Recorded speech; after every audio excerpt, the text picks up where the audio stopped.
can't believe it. At least it's not me in that car, you know? I can't believe it. I'm got it. Oh my God. It's kind of a time to not really know what to do, so. I don't know what happened. At random, too. Why? I don't get it. Don't have any answer. How old is Brian? He's 19. He's 19. What's going on, man? How much? Cooperate. I am going to cooperate. Okay, so parents have some concerns of some stuff they may have found in your room? Yeah, I believe so. And what would it be? A human head and hands. Like, for real human head and hands? Yes. From? That fellow who went missing recently. Which fellow was that? Warren Brown. Warren Brown? When did he go missing? The night of the 27th. The night of the 27th? Okay, and how did you end up with him? I murdered him. With what? A knife. Why would you have done that? I've always wondered what murder felt like. 2021, Grand Junction, Colorado.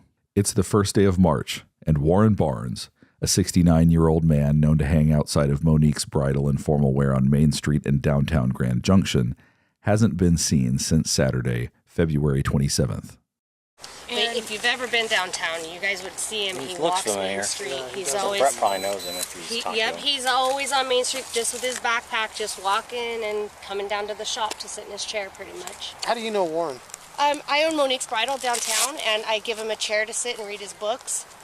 Is it a homeless gentleman? He's not homeless. He stays in a place. He pays for a room every day. He comes back in the shop because we keep his chair inside the shop to deter other people from sitting in it behind my shop. The woman speaking with police is Monique Lenati. Her business has been mainstay in downtown Grand Junction since 1995.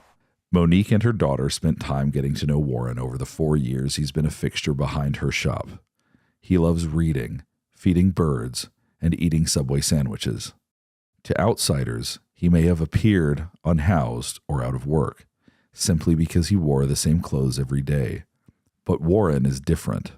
He works for a company that does just like temp agency, and they were the ones that actually contacted me because he's never missed work, and they know that he sits behind my shops.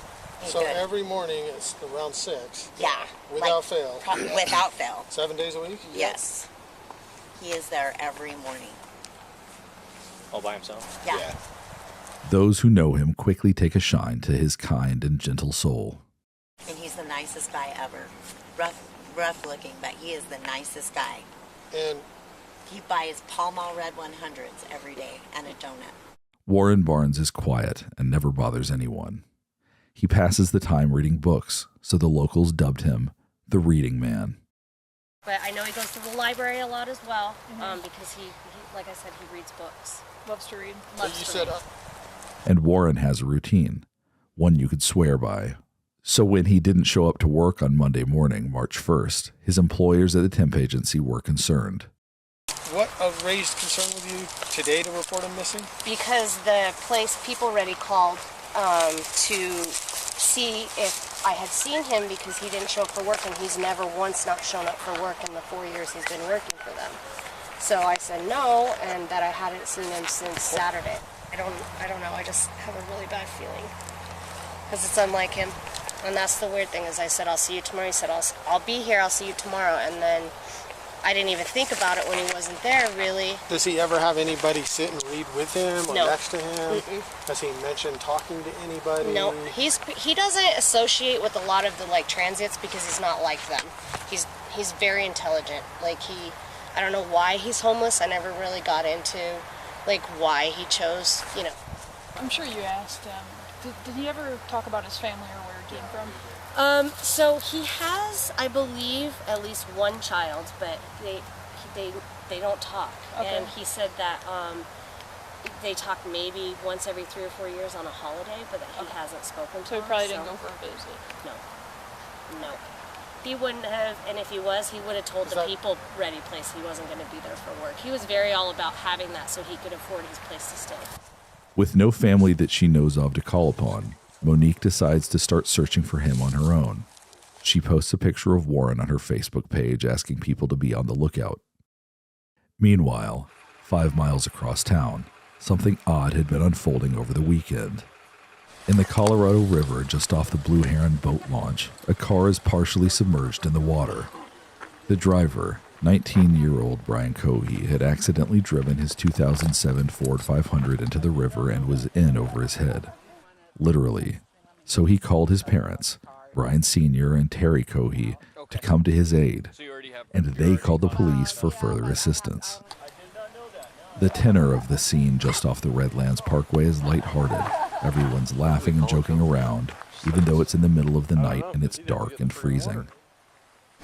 Yeah, we made him wait till he was almost 18 before he got his driver's license because we didn't want him having any accidents like they do when they're 16 and 17 and Gotcha. doing stupid things. This your son right here? Yep. Yeah. Hey, partner, you want to come out and talk to me real quick? Sure. Appreciate it, man. I'm really cold. Is it okay if it's in here? Because that's fine. He had Okay. That's fine. I did not know that. No, please stay in the car. All right. Nobody else in the car? Nope. No, Okay. it's just us. I'm the father. That's the mother. And this is our son. He just called us 20 good. minutes ago and said, "Dad, I parked at the boat ramp and I messed up. I tried to get out of the car and it slid down." Well, you're not hurt, right? You're okay? No, just a little Okay. cold is all. Just beside your pride a little bit. And probably $7,000. Okay. All right, man. Do you have your ID with you, driver's license by any chance? I do.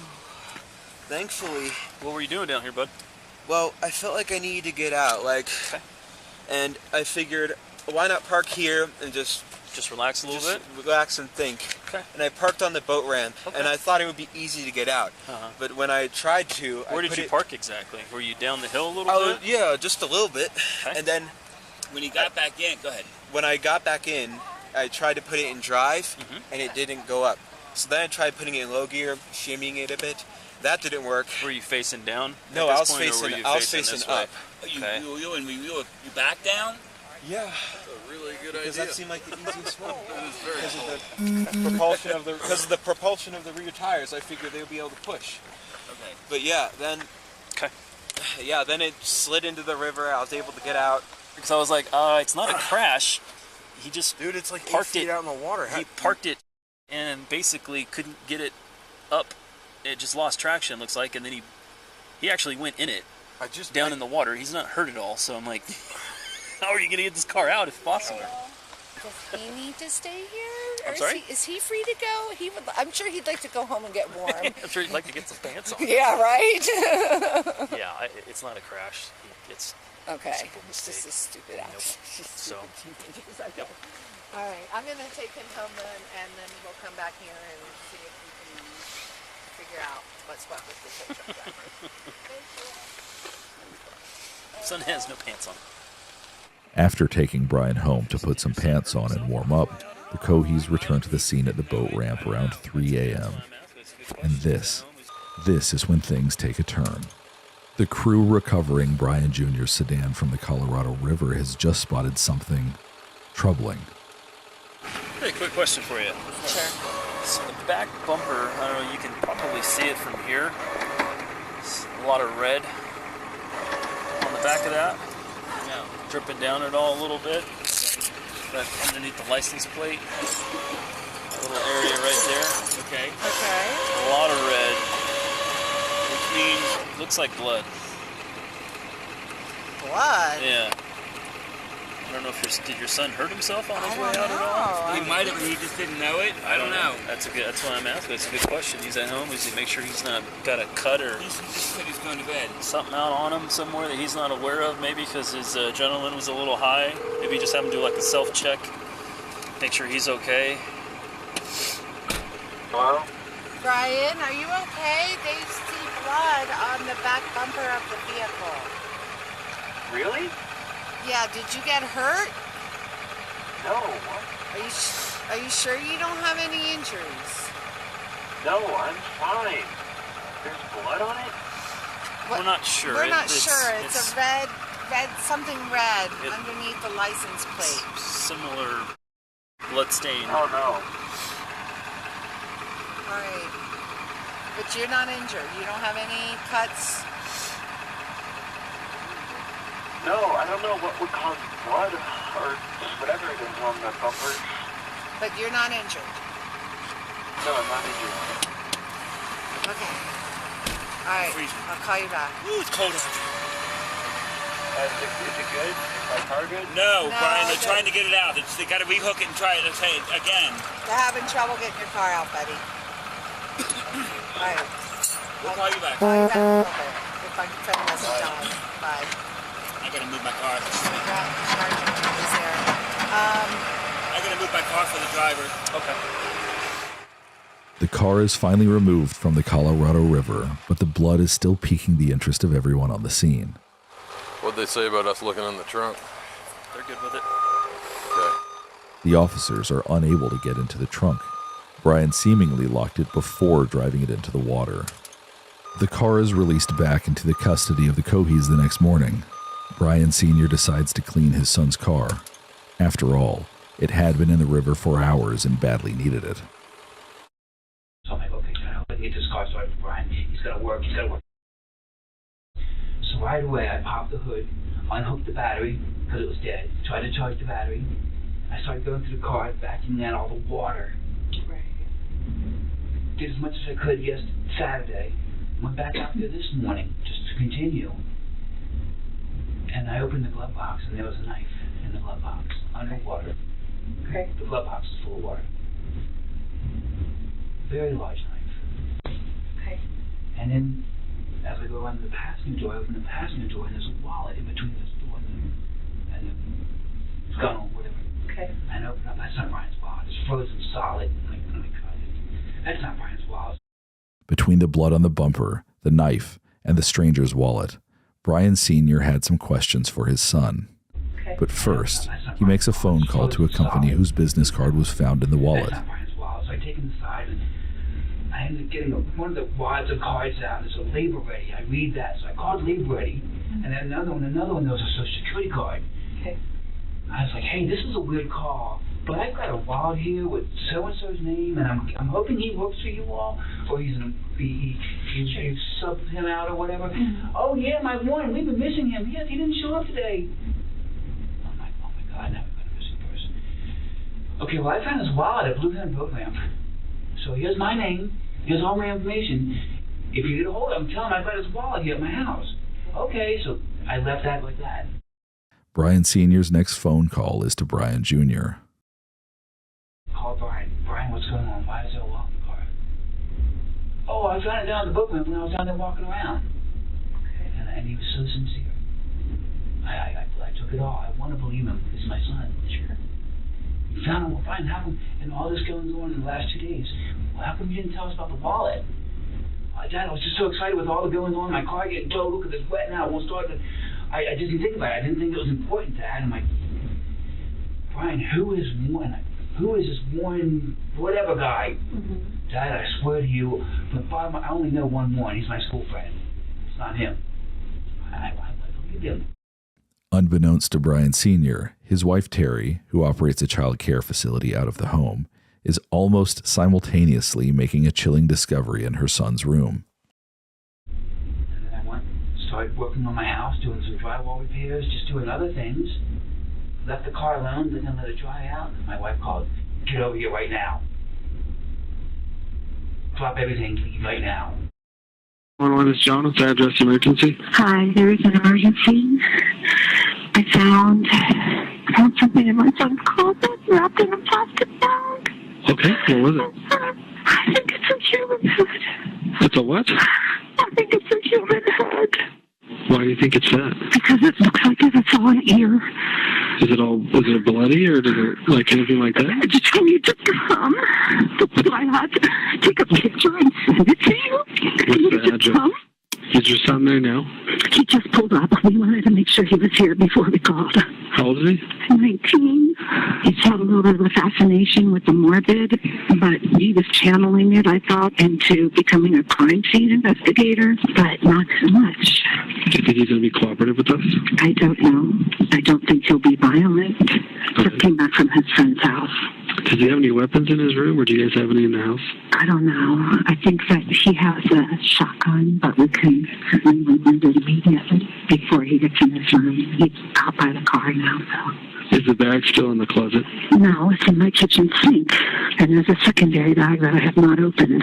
All Officers from the Mesa County Sheriff's Office respond to the Cohee residence on South Broadway. At this point, all the children in Terry Cohee's daycare have been picked up by their parents.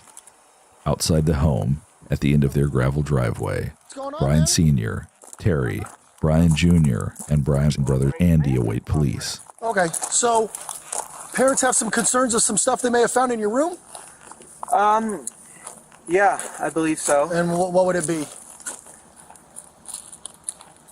A human head and hands. Like, for real human head and hands?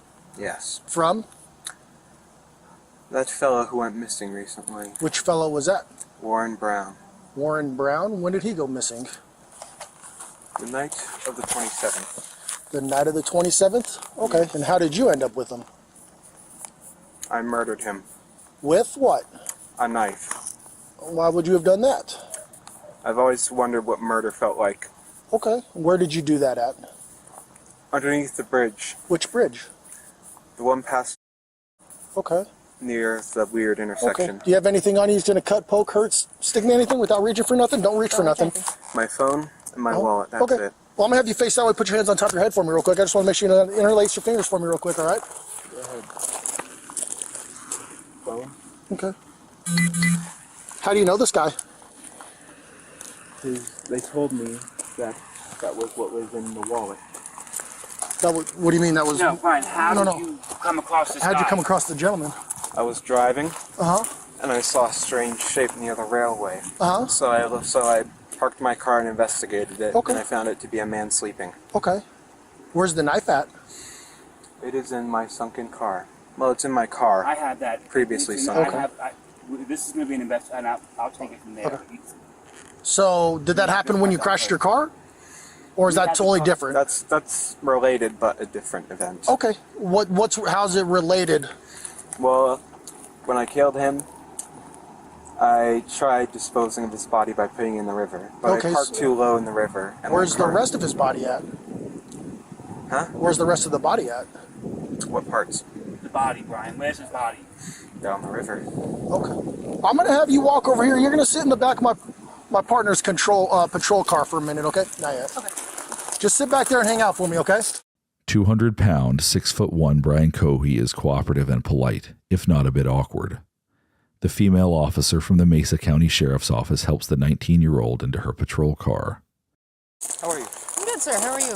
You said your name's Brian? Yeah. I'm not feeling too well. You're not feeling too well? All right. No, these past few days I've been very, very anxious. That's understandable. So what we're going to have you do here is I'm just going to have you sit in the back here, okay? I'm going to turn on the air for you in a second.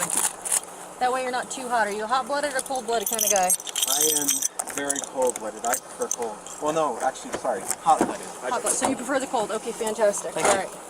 So hop in here. I know you're tall, so it's a little bit of a tight squeeze, but like I said, I'll get that air on for you. Sorry about that. All right. Meanwhile, the male officer needs to go inside the house and see for himself if there actually is a human head in the sink, like Terry Cohee claimed in her 911 call. Can you walk me inside, please? Let's walk you all through this, what happened in the very beginning. Okay. Let me do it. You go inside. Well, let's stay out here with me for a minute. Sit down. Come on, sit down, baby. Can I go in there and verify here first? Oh, yeah, please. Let me We go haven't do that. seen it. Yeah, we haven't Okay. looked at it. It's under the towel in the sink. Okay. Yeah,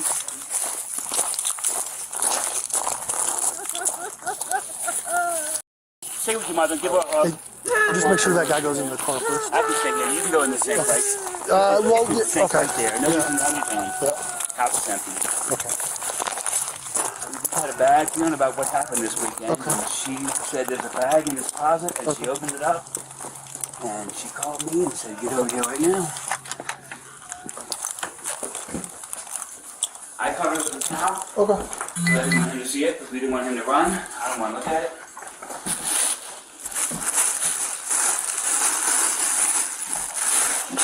Yep. 22, 42, you clear for a call? Got my water. All right, I'm giving you a call. Let me know when we want to start.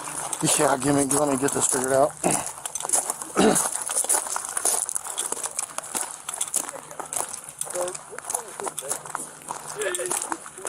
Oh, yeah, you might want to call investigations. So, oh yeah, he already, I asked him what was going on. He said, I killed a guy. I stabbed him. That's his head. I dumped his body in the river. So I guess this guy's name is like Warren Brown or something. So, all right, I'm gonna secure the house. And he said there should be hands and the head's in the sink. The body is in the river. So, what's that? Yeah. What's that? Oh, does it sound by my voice that it looks real? It is. So, okay. After the officer confirms the head is indeed real, Brian Sr. then recounts the story of the last 24 hours again to law enforcement on scene. He left Friday night, late in the morning. Our phone rings at my house. Dad, this is Brian. My son Brian, same name, same birthday, January 10th, my firstborn. My car's stuck in the river. Wait, what? So we go there and he gives us a song and dance, how it was a full moon, he wanted to pull down to the water. And next thing you know, since it's a one-wheel drive, we tried to put it in reverse and the car started sliding, and next thing you know, he ended up in the river. So we get there to pick him up, we call the police at 2 o'clock in the morning. My son put his car in the river, so they called a tow truck company. We called 4 tow truck companies, couldn't get the car out of the river. Where's the car? Saw blood all over the bumper. Where is the car? So we towed it to Scotty's to have it, see if they could fix it. So I called Scotty's and said, don't touch it. Okay. I already called him and said, don't touch it. Nothing was taken out of the vehicle. Yes, you know. I did. Yes. What did you take out of the vehicle? I cleaned it up, bottles, everything, incriminating Do you know stuff. where that stuff is? Yes, it's all at the house. It's all at the house. Yes, Okay, yes. in a bag. No, I didn't know this had happened first, so I'm thinking I'm going to get Brian's car cleaned out, we're going to get it all fixed up, call Scotty's, they're going to start it up. Right. But then things started unfolding. Okay. We saw blood on the bumper. We asked Brian, Brian, what's this from? Oh, I think I cut my finger. Okay. What else has got on? I found a wallet, so I'm going through the car this morning, and there's a wallet in the car, and I'm like, Brian, whose wallet? Oh, I found it at the boat ramp. And where were you going through the car this morning? Because it was at my house. Okay. We towed it to my house. Oh, so now it's at your house. It's at my house. It's not at Scotty's anymore. No, when I found out I couldn't start it, I called the tow truck company, and they towed it to Scotty's this morning. Oh, it just so they just got it. Okay. Car was towed there, and I'm like, well, I started pulling out bottles, this, and I'm like, Brian, why is there a knife in your glove box? Dad, I don't feel safe. Okay. So you touched the knife? Oh, absolutely. But the knife was underwater. The car was underwater. Right, okay. So I pulled everything out of the car. Okay. And all of that stuff is in your garage? All the stuff's at my house. Okay. Yeah, so as I was pulling it out, I'm like, what the fuck? The officers update each other on the new information they've gathered while Terry Cohee sobs in the background. So he had the car at his house this morning. He took out knife, a bunch of stuff. Who's? Brian Sr. His house. I have the Hold on one address. second. Go ahead.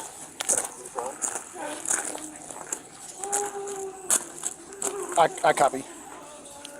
So I told him we'd hang tight until investigations came, and then he can take them there where all the items are. Go ahead.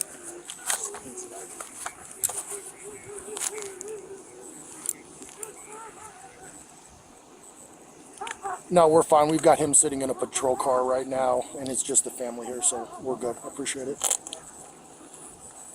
Okay, so where's everything else? 5.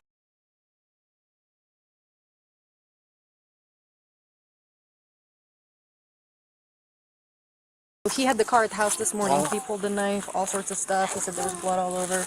Okay. Hold on. You're good. Car to car or stuck.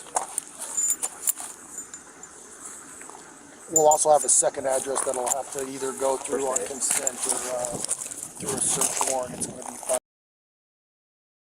Dad's house. He had the car over there and cleaned it out, unbeknownst to knowing what was going on. Dad's super cooperative about taking us there and letting us look at. So I just told him we'd wait till investigations got here and just keep him here. They have another location. I don't believe this is their house, or maybe this is their second house. Yeah, I copied. They're cooperative out here, and our suspect is sitting in a patrol car. While the Cohees await instructions on what to do next, they have some questions. I know you guys have a lot going on right now. It's a lot to process, so we'll work with you every step of the way as much as we can. Yeah. How long till the news company shows up?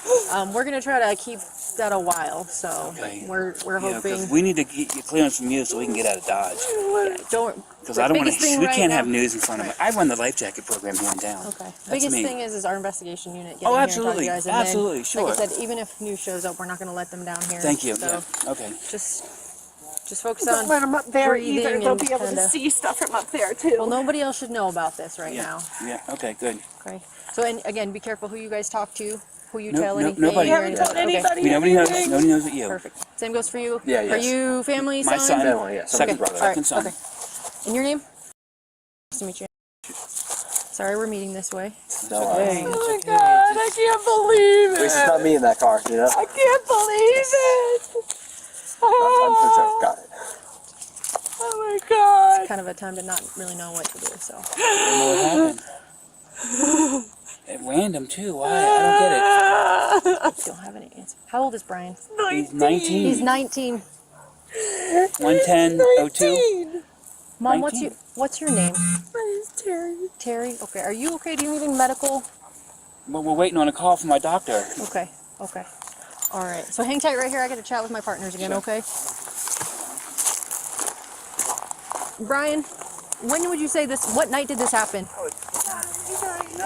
No. Friday late Saturday morning. This Saturday? 1 o'clock, yes. Okay. 1 o'clock in the morning. Stop. Just this Saturday. At 1 in the morning. For what, the car crash? Yeah, the whole incident. It's now time to take the 19-year-old suspect to the station for questioning. All right, Brian. His parents follow the patrol car to the sheriff's office where they will also be interviewed. I've got one male on board. We're en route to the office.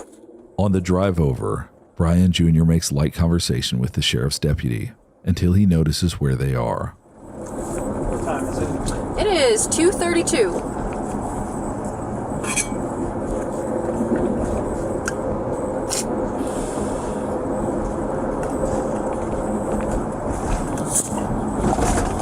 It was under this bridge. It was under this bridge?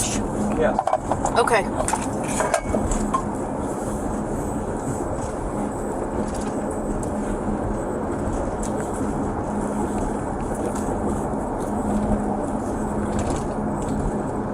Like right there under the bridge? Or This side of the bridge. Behind one of these support poles. okay. Stuck with.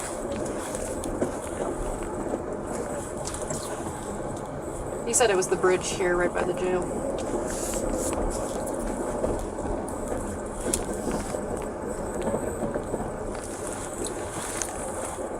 From what he's saying, it sounds like overpass, but we'll clarify. A patrol car is sent to inspect the area of the underpass that Brian stated was the crime scene.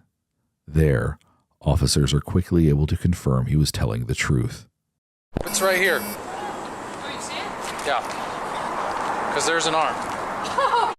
Hey.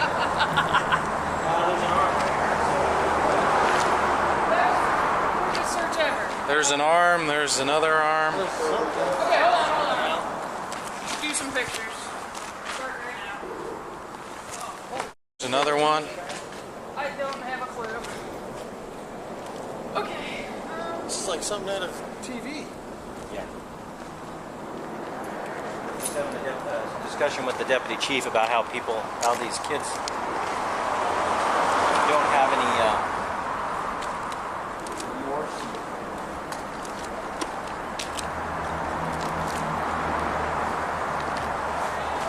Right, here's a leg. Well, it could be the upper arm or a leg. Well, there's three. There, and there. Pieces down there, I mean. A patrol guy to yellow tape it and then hold it, because the potential is that there's a secondary by the boat launch. Yeah, I would think so. Well, we 'cause can if run you out wanna there go, and look at that, and then if you guys, we can just ask for a. I'm switching to primary, hold on. But if we can get the lab out here, that would be the best thing. Yeah, get forensics out here. After the 8-minute drive to the sheriff's office is complete, the deputy escorts Brian Jr. into the interrogation room. Is Dad cooperative?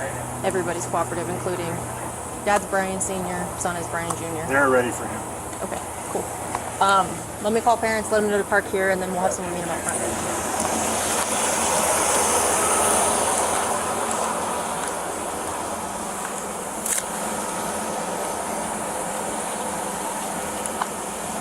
Okay, so what I want you guys to do is if you can pull into the front of the sheriff's office, and when you do that, you're gonna... Okay, no problem. Okay, so you're just gonna pull up in the front of the sheriff's office, okay, and just park up here at the front, and then we will have somebody, most likely myself, will come out here, and I'll look for you, and then as soon as you guys pull up and are just parked, I'll meet you and walk you back, okay? Okay, sounds good. Just hang tight in your car, and then you'll see me come out, and then we can meet then.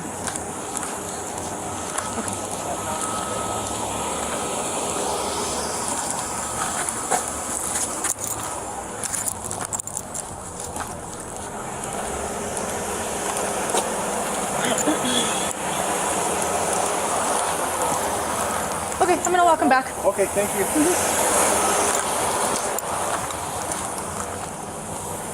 Okay, Brian. Thank you. No problem, sir. So walk with me. We're gonna walk right this way, okay? You're fine with me not being in cuffs. I'm fine with you not being in cuffs. Okay, thank you.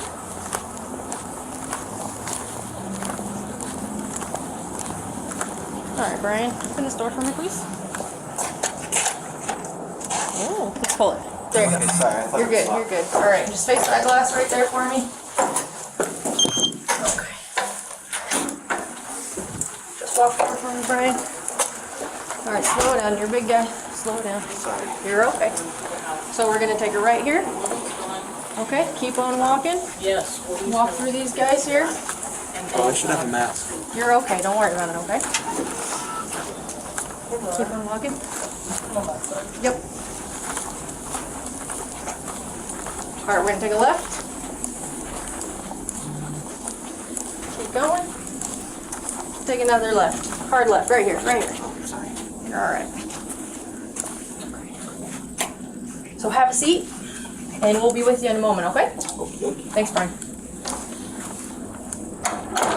The parents arrive just a couple of minutes after their son. Just follow me all the way down.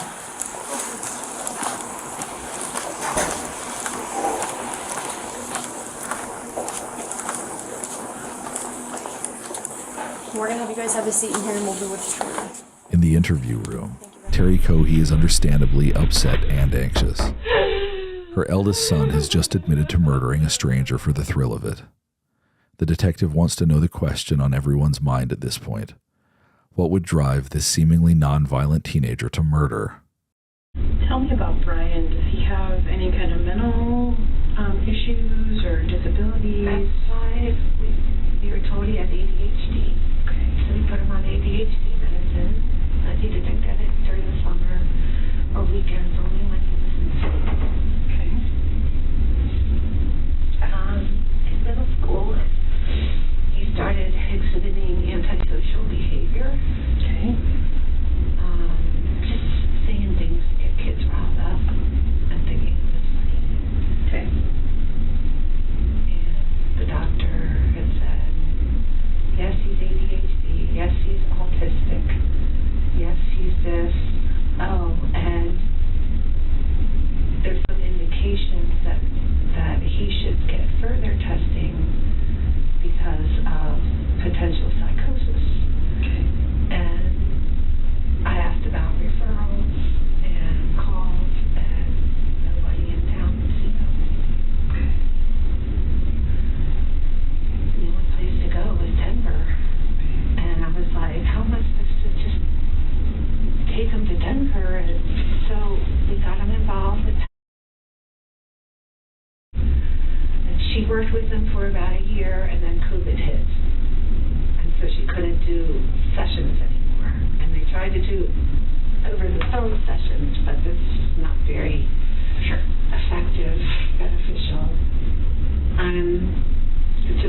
seems to be doing good. You know, he graduated high school. He works at, and he's been working there for a year in August. The detective wants to know more about the medications Brian is on and if he's actually taking them. And you said he's not taking his medication, or is he on medications now? He's on ADHD medicine. Okay. That he takes before work. Okay. On his part-time job. Okay. And he takes sertraline, which is an anti-anxiety, antidepressant. Okay. So he's been diagnosed that as well. And to the best of your knowledge, is he actually taking them? Like, do you watch him take them? I don't watch him take them, but I have the alarm set, and every night at 10 p.m. I say, Brian, take your medicine. And he says, I know, I am. Okay. And as I've looked at his pill container, I mean, it's going, you know, seems to be going down. Okay. So I assumed he was taking it. Okay. What about alcohol or any other recreation drugs? No. Nothing like that. When you talked about the school stuff and having lots of issues, what were the issues that they were having that made other kiddos not feel safe? He would make jokes that were not appropriate.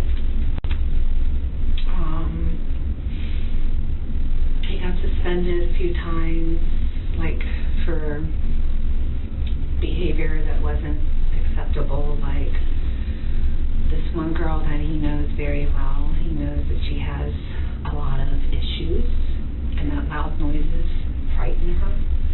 And so, you know, one of his school suspensions was when he, you know, came up to her in the hallway and clapped really loud next to her, you know, knowing that it would put her in a panic, and she cried, and we were like, yep, no, you know, that's not how, no.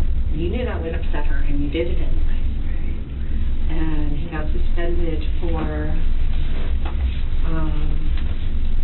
prohibited use a weapon, but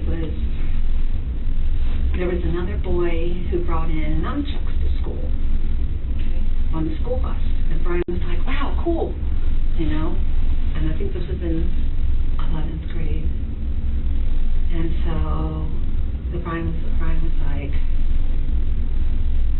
I think Brian had given out some candy to some kids on the bus, and so Brian was like, can I check those out? And he's like, I'll bring you in so you could give me some candy. So Brian gave the kid candy, and the next day the kid comes on the bus with two sets of nunchucks. One are glass, and the other ones, I guess they're like rubber. I don't know. I never actually saw them. Okay. But so he's like, I know I can't take the glass ones because I'd be in trouble for that. So he took the rubber ones and he put them in his backpack. And his backpack was, I don't know if it was in his backpack or in his jacket. There was some differentiating stories. Okay. But so the teacher saw them and they said, what's that, Brian? And he was like, nothing, you know. And so Papa Omar, you know, he was like, you know, we have a prohibited weapon on school grounds. And I'm like, okay, well, what about the other kid that brought them in? And they said, that kid doesn't have the behavior issues that Brian has. And I'm like, oh, so you're punishing Brian because he has behavior issues. I see. So Brian went through probation and he completed it successfully.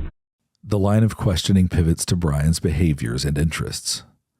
How about stuff at home with you and your husband and your other son? Like any kind of violent behavior or weird behavior, like the stuff with Brian's textbook weird. Okay. You know, I mean, he's always, you know, he's either ADHD and we're struggling with social thinking and social behaviors and learning, and you know, it's always been a challenge with Brian.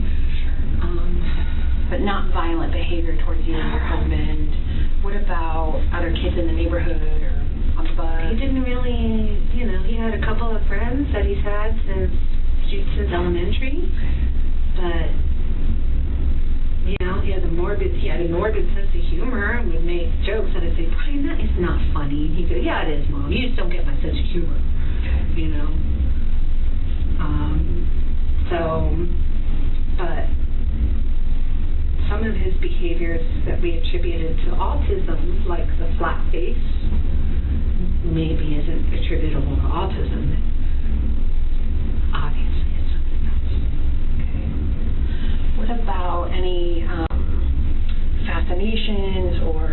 he fixates on. A lot of perseveration on crime and crime scene. And so he's talking about going into the military in the fall, and when he gets out, having your job. And so I had purchased online a crime scene investigation book for him. You know, it's like ones that you probably read it when you first started out in college. And so I gave that to him, and I was like, so here, Brian, you know, let's channel that curiosity into something positive that you can affect a good change in the world. And he's like, yeah, that's my plan, Mom. But you know, he's not going to say always had a fascination. You know, I'm going to say in the last few years. Okay. And is it like shows that he watches, or like tries to do things to create a scene? You know what I mean? Like, whether it's like animal stuff or nothing. No, like he that. loves our dogs. Okay. You know, I mean, he's very affectionate with our animals. And, you know, he would watch, you know, like just last week he watched Silence of the Lambs. But I was like, well, he's 19, what sure, you know. We probably all watched it. I watched it. It doesn't make me a serial killer, you know. Is there anything else about Brian or the last couple of weeks? No, he's always, you know, sometimes he's affectionate, you know, and every night when I say, I love you, Bugs, and he says, I love you too, Mom, you know, and he gives me a hug, and, you know, he's at work when he's supposed to be at work. He's never, I mean, other than his behavior issues in high school, it's like there's never really been, like, anything legal that was, you know, that was a problem, but I was like, uh-oh, you know. When they did his testing, and forgive me because I don't know all of the exact language and stuff, but like on the spectrum of his autism stuff, did they kind of give you a range, or did they say we think maybe based on some behaviors They said he was high functioning, you know, that he did the IQ tests well and blah blah blah. But they said, but you know, in going through this, I think that it would be beneficial if he received further testing. And I said, okay, who do I go to? And they gave me a couple names, and I called them, and they said, no. And then I said, okay, who else should I call? And I called them, and they said, nope. And I said, who else should I call? And I called them, and they said, nope. And there was nobody else to call. Okay. And this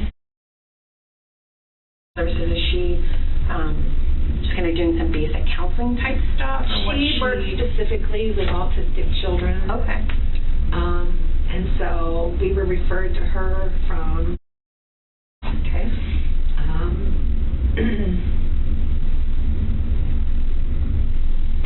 And you know, like I said, he was doing group, going in to see her once a week, and you know, and because of everything going on in school, you know, we said, you know, we don't feel like he's a danger to other people or to us, you know.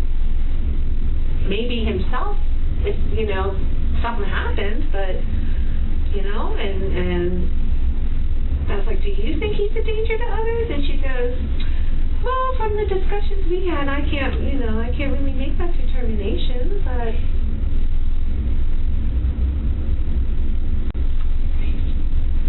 So he must have been going to her for quite a while then. He was seeing her for about a year.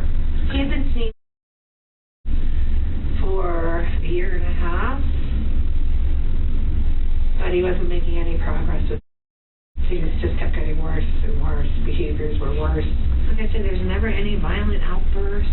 Never, you know, just a fascination with some things that I thought we were channeling properly, and you know, his morbid sense of humor, and that I was like, well, Stephen King's got a morbid sense, you know, and he's a freaking millionaire writing books, you know. Brian Sr. is dumbfounded by the situation he's found himself in. Our kids are both doing good. They're okay in school. They don't drink or smoke. So I didn't really have no warnings that this was going to happen. But he quickly realizes that this is not an accurate picture of his son. He's obviously sick. He's obviously very sick. We've noticed weird things about him. Some days he gets cold. Just he looks at me and he has this cold look on his face. And I can just tell that, I don't know if it's from his friends that he's hanging out with or what, but... Tell me about some of the, I know he's had some issues in the school, but tell me about Brian from his childhood growing up. He was good growing up, but I think they diagnosed him early in elementary school with ADHD because he would, he had trouble meeting friends, trouble talking, doing funny things. So he was always kind of on his own. He was a loner. He had friends, a certain amount of friends, but he wasn't like, hey, he wasn't accepted very well.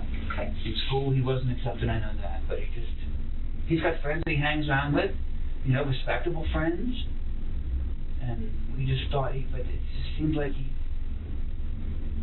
not friends that would ever, not those kind of friends. Sure. Clean, good friends. Okay. The worst they have is they play video games. They drink too much Pepsi. That's my only complaint when all his friends come over. They stay up too late. None of them are, I don't know what happened. I don't know why, what made him go, and I'll never know that question. I don't know how many times you want to ask me. I don't know why, who, when, where, I don't know. I'm just as in the dark about this as you. Still, Brian Sr. maintains there was not a single sign that anything like this would ever happen. Never been physical at all with any family members. Mom, Dad, Brian, dogs. Never any not a cool bone in his body. Never, ever, nothing. And as far as his friends, no, he's never been in a fight in his life. He's never hit anybody. He's just like his dad. I've never been in a fight, man. I thought just like it's going to be a spin-off of me. Because he's non-violent, but he's not. I don't know what's going on now. Everything's different. By the end of his time in the interview room, Brian Sr. laments the loss of his family's reputation in the community. This is too much for me. I have the same name as my son, and now this has happened. I need to move to Mogadishu or something. Because I can't. This is going to kill my family. How do I know this guy's family's not going to come after us? Well, there's lots and lots of. I don't know how this is going to unravel. Sure. For the sins of my son, I don't know what's going to happen tomorrow. Right. And my wife is just a mess. Just take it one day at a time. That's all you can do anyway. And I know there's lots and lots of unknowns and lots of stuff we don't know. It's going to take us days and weeks to sort things out. So try not to panic in the meantime and think too far ahead. Let's just think about... No, you guys are in charge right now. Terry and I have decided we can't do anything until we're out of this. Until you guys say, okay, you are released. Right now we can't do anything.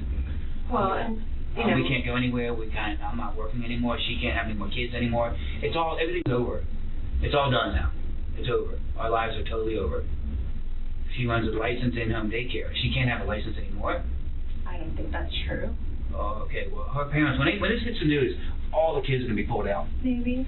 So yeah, everything's going to go belly up here. So if things are going to change, I don't know how it's going to change, but I got a feeling Grand Junction is no longer going to be our hometown because my name's been trashed.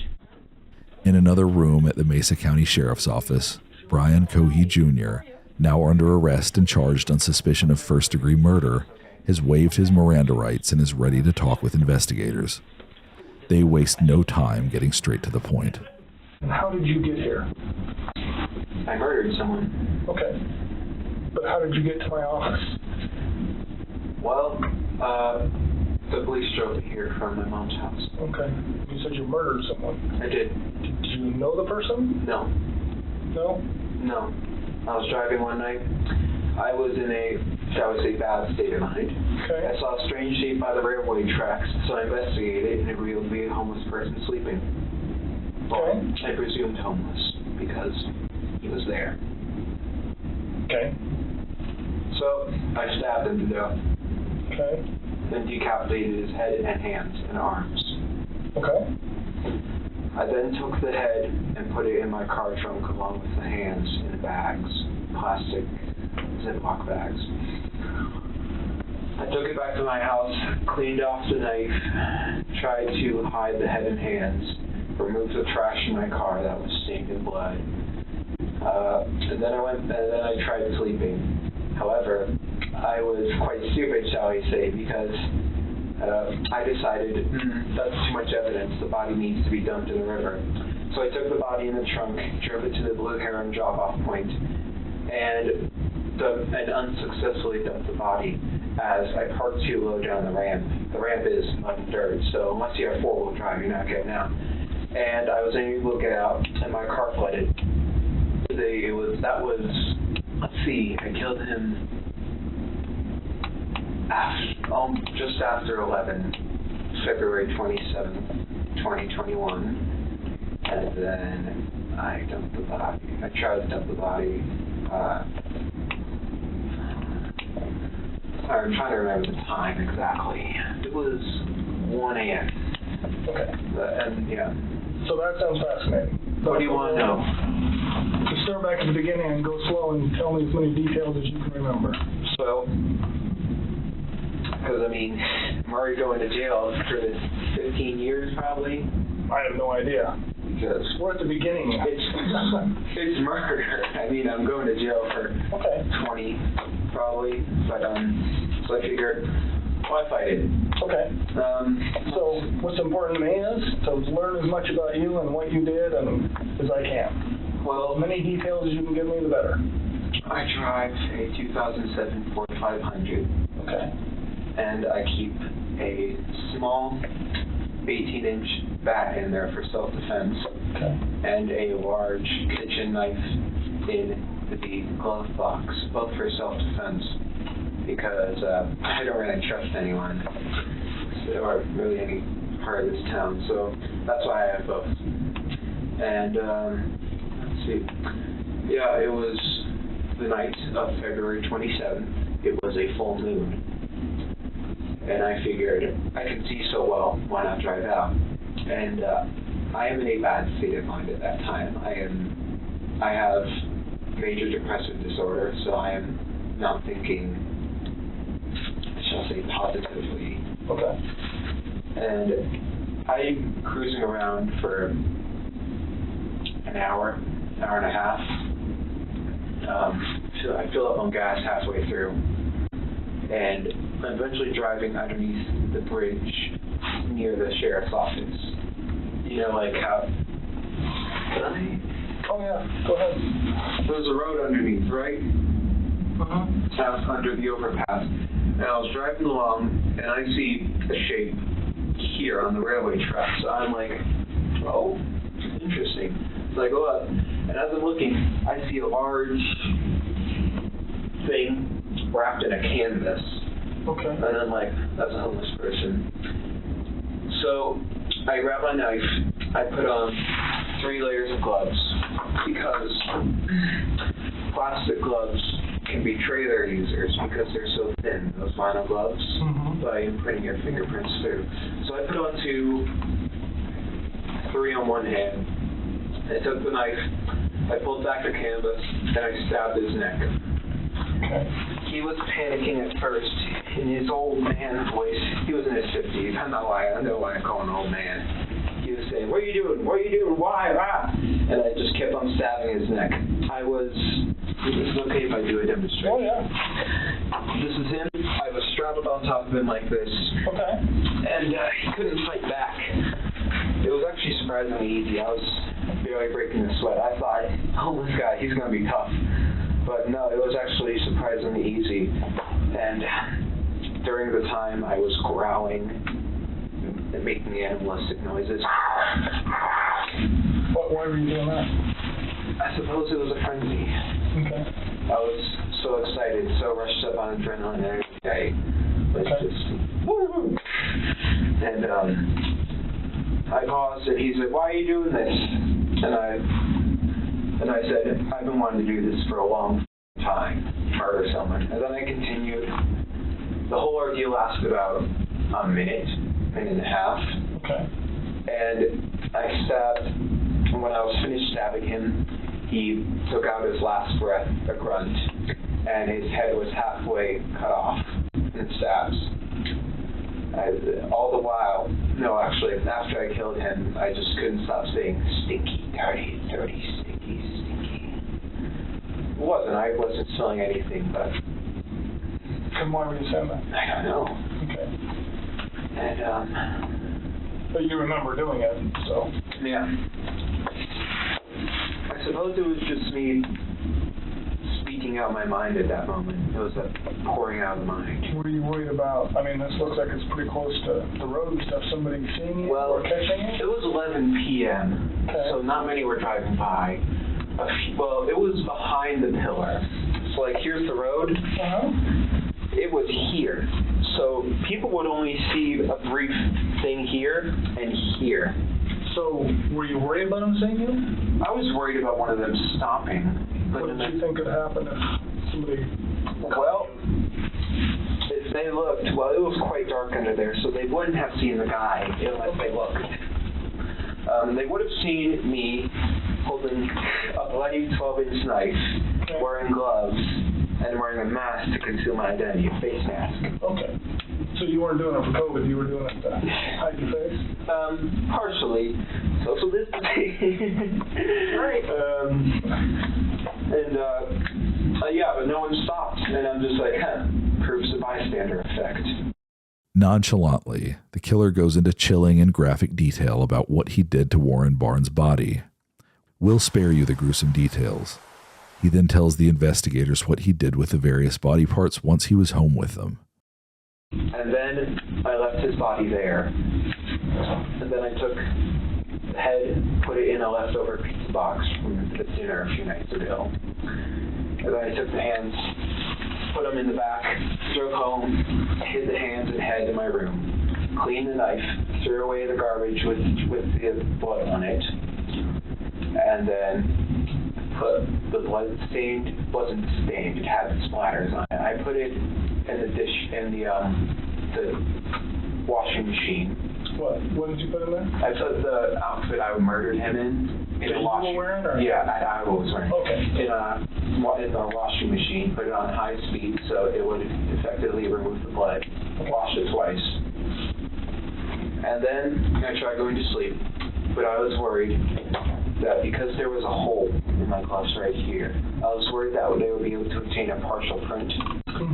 So I figured, why not go all the way? I drove back in a different outfit, picked up his body, surprisingly heavy, put it in my trunk, and drove to the Blue Heron drop-off station. Okay. I parked, so it's like this, right? So let's say this is the ground. The ramp is quite steep, and you need to have four-wheel drive to pull out of it. Okay. And my car didn't.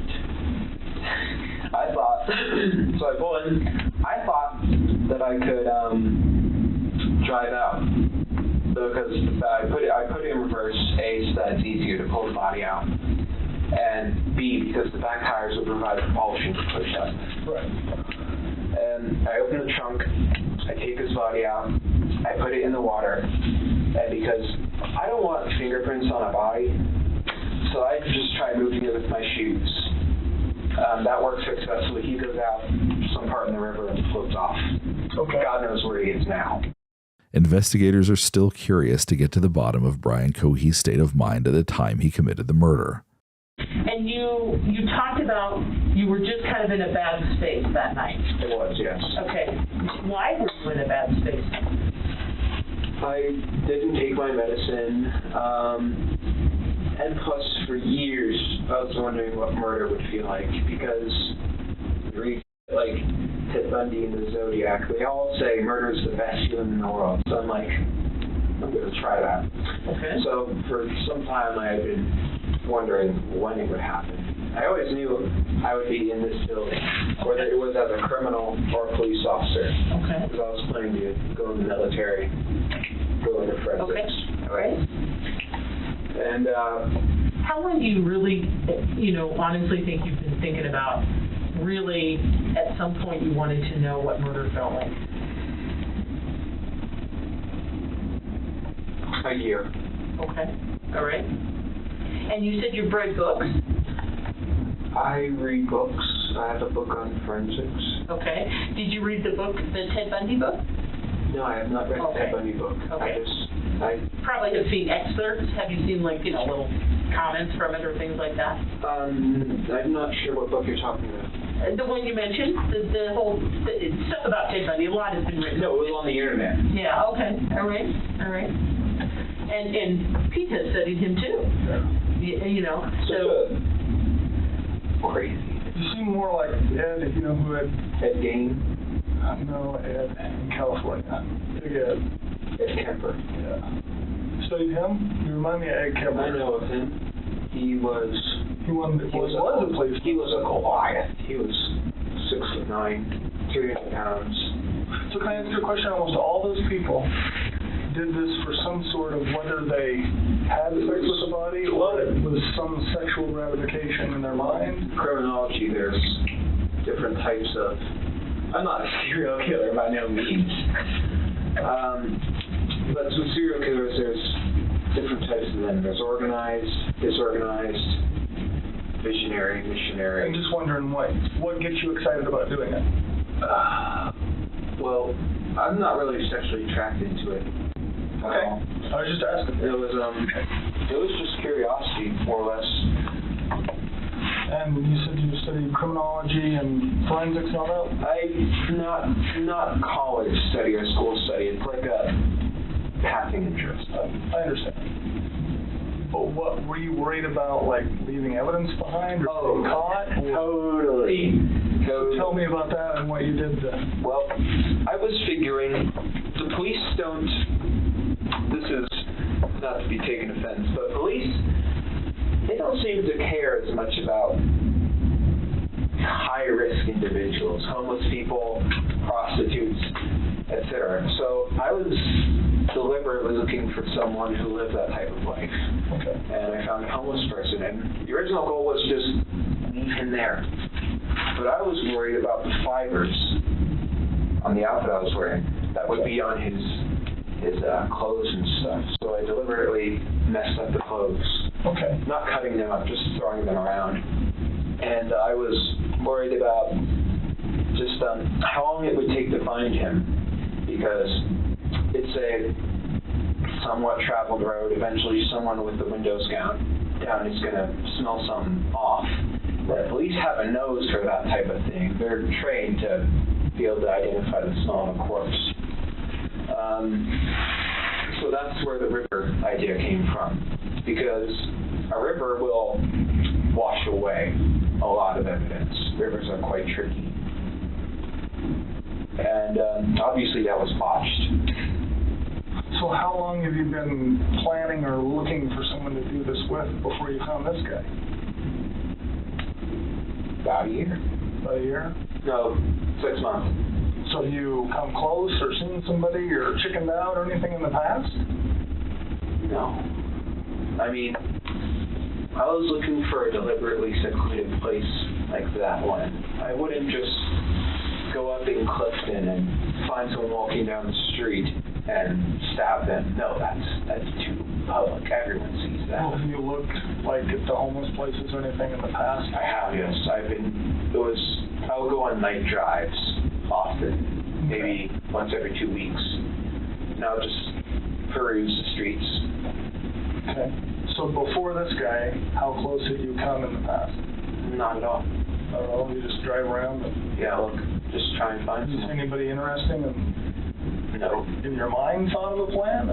Well, occasionally when you see girls walking down the street, I take a glance at them, because it really is like Ed Kemper, where half of me says, well, I'm quite inept with women. I'm being honest, I'm no Casanova. But half of me says, I want to take that girl home and make her feel nice.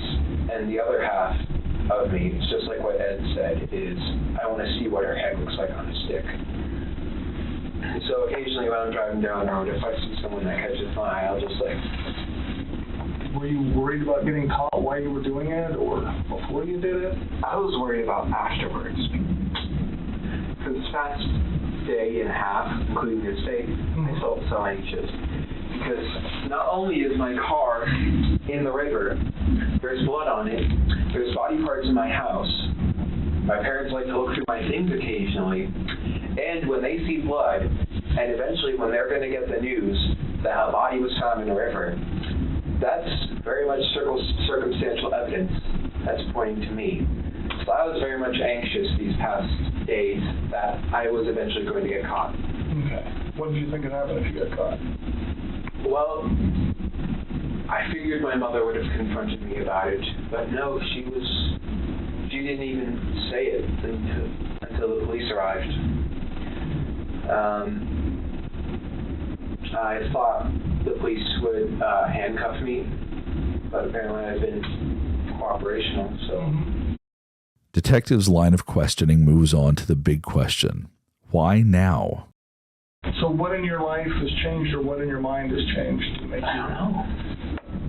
Was it like something all of a sudden one day you woke up and thought, I'll kill someone, or was it a gradual? It was gradual, I think. Call me weird, but I think everyone has had thoughts of shooting up their school. I didn't know. And then because of that, I suppose I just don't really like people at all. I don't know.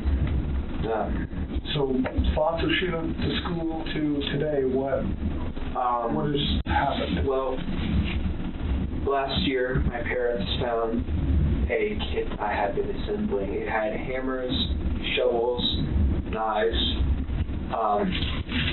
large zip ties, duct tape, saw. That was meant for hurting people.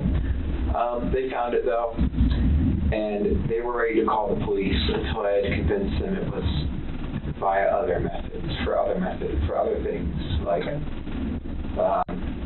and it was an ultimatum where if I didn't throw it away, all that, they would call the police, or then I would have been arrested on charges of conspiracy. And what if he hadn't been caught? Would Brian Cohee have killed again? If you had not been caught by your folks, what do you think you would have done next? With the kid? I don't know. No. Let's talk about like today. If you would have been able to get rid of the head, and your folks did not find it. Well, it depends. Okay. Would you guys have been able to solve it if the body was found in the river, the head and hands were missing, and there were no fingerprints or DNA? Well, we'd like to think so, but who knows? Right, who knows? We'd love to think so, but so let's say we didn't solve it. What happens next? Then what would you have thought of to do next? Well, I thought I would have been very careful, because I would have been worried at any moment this could become a cold case, and then it could be solved later on down the line. So I probably wouldn't have done it again, because that was just to see what it felt like. And if I had gotten away with it, I would have just kept the secret to the grave. Brian Cohee's trial, where he pleaded not guilty by reason of insanity, lasted for 12 days. Throughout the proceedings, Cohee's attorney argued that his mental illnesses prevented him from knowing right from wrong. But the jury didn't buy it. They deliberated for 2 days before finding him guilty of first-degree murder. Judge Richard Gurley said that in his 37 years in the court system and 16 years as a judge, this was one of the most horrific cases he's ever seen. Cohee was sentenced to life in prison plus 13.5 years with no chance of parole, a far cry from the 15 years he believed he would receive when he was first interrogated. He is currently serving out his sentence at the Buena Vista Correctional Complex in Chaffee County, Colorado, where he will stay for the remainder of his natural life. Brian Cohee thought that he could get away with murder by taking the life of someone he believed wouldn't be worthy of an investigation. He couldn't have been more wrong. Warren Barnes was not only a beloved man in the downtown Grand Junction community, but most importantly, he was a human being who deserved to be treated with the dignity and respect that he offered others. According to the Colorado Sun, Barnes was a lifelong resident of the Grand Valley and told people that he spent time as a cowboy in the Book Cliff Mountains north of Grand Junction. He had a wife, a daughter, and a granddaughter. A sculpture by ironworker Tim Navin of a tree, chair, and stack of books, commissioned by one of the many people whose path intertwined with Barnes, sits in the breezeway outside of Monique's bridal shop where he used to pass the time.